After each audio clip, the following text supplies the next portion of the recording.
Hey everyone, my name is Matt. Welcome to my shop. Today is March 3rd and this is my weekly shop update.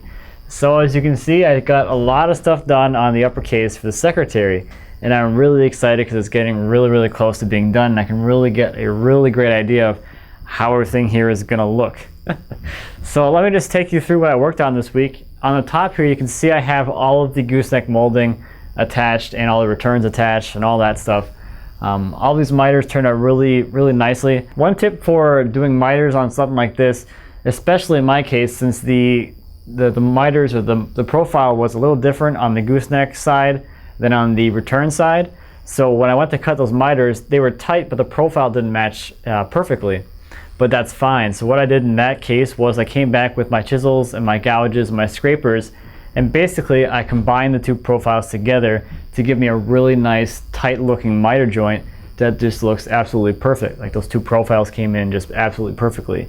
Now in reality they didn't, but now they do because I made it that way.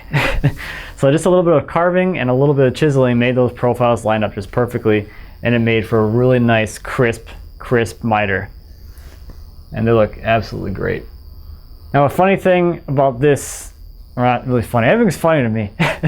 The interesting thing, everything's interesting and funny.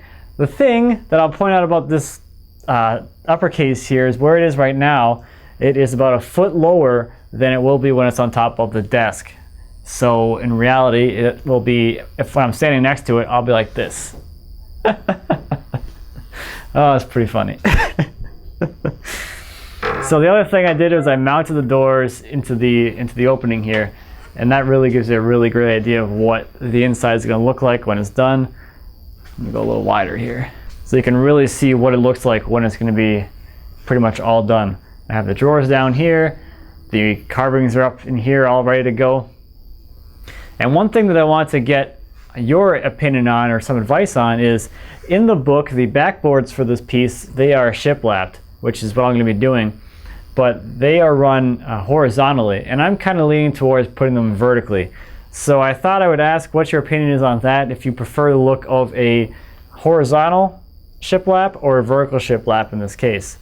I don't know, I'm really leaning vertical, but there might be enough vertical movement already in this piece, so I don't know. Let me know what you think. I'm interested to see hear your thoughts about that. One thing I haven't finished yet is the bonnet top, and that's going to go on top of here. It's going to cover in this open area on top.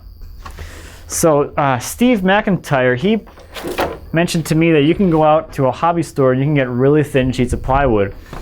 You can get down to a 1/64 of an inch thick plywood, and the store that I went to was all out of 64, so I bought this sheet of 32nd, and I made my own veneer to go on top of it. Some really thin cherry veneer. Now I did the other side, or did one of them, and it didn't really turn out that great. When I actually veneered it, I got a lot of, like, it's really ripply and wavy, so it's not totally flat down to the substrate. And I'm not sure really what happened there. Maybe I didn't have enough weight on it or what, but maybe the veneer was just too thin for my method that I'm using here. I don't have a vacuum chamber or vacuum bag.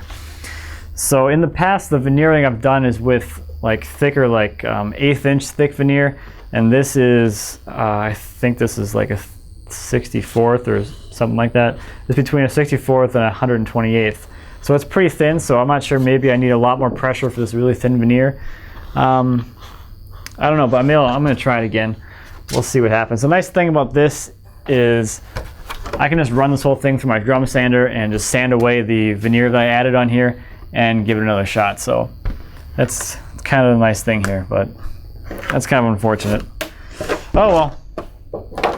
So that's about it on the secretary and the shop updates, or the things going on in the shop this week. Now, how about something else that's going on that is woodworking related and is now in my backyard? My friend Jim gave me another log to slab up, and I have a really big log in my backyard again to be slabbing with my chainsaw mill. So last week, Jim gave me a call and asked me if I wanted to go out and pick up a really big log for my chainsaw mill, just to have something to do. And it was really spur of the moment, and I grabbed my camera and ran out the door. But unfortunately, I didn't have my camera charged. So when I got there, it was already pretty much on this last little bit of battery. So I didn't get very much footage of the log getting loaded onto the trailer. But the log that we were loading was probably around 5,000 pounds, and it was laying in the woods for a few years. We cut that tree down a few years ago, but we realized after we cut it down that it was pretty much immovable because it was just so big and heavy. So what Jim did this past week is he added a frame to the back of the trailer where the equipment ramps go down. He connected those two ramps with a 2-inch thick metal bar. And that allows you to fold the back end of the trailer down. And I've seen a lot of people do this. They make a big giant A-frame that goes on the back of the trailer. This is the same concept. That whole assembly goes down, it folds down onto the log. You chain the log to that assembly and you attach a winch to that whole thing, and that picks up the end of the log and kind of scoots it forward onto the trailer. So that actually worked really, really well. It just picked it up and just boop, right onto the trailer really, really easily. Now in most cases you would just continue putting the frame down again, picking it up, scooting the log forward until it's fully on the trailer. In this case, we just had the Bobcat there. We just picked up the other end of the log and just shoved it onto the trailer, and that worked really well. And then when I got back here, same thing as last time, chain it to a tree and drive off. That method works really well. Except for one little thing about that, is when you pull that log off the trailer, the chain holding it to the log is in tension, so there is no way to unhook that chain from the log the way it is. So you have to push the log back towards the tree a little bit, and that's pretty easily accomplished if you just ram the log with the trailer. That was a lot of fun. And then this past weekend on Saturday, I had a few friends over. Andrew Klein, Dima Gamayunov, and Matt Anderson. I'll leave a link to all of their YouTube channels down in the description, but they came over for a little chainsaw milling party.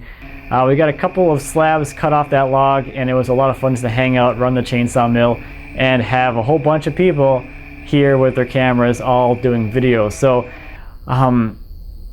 for the whole cutting, we had like 5 cameras going. So it should be an interesting perspective on the whole work from 5 different camera angles.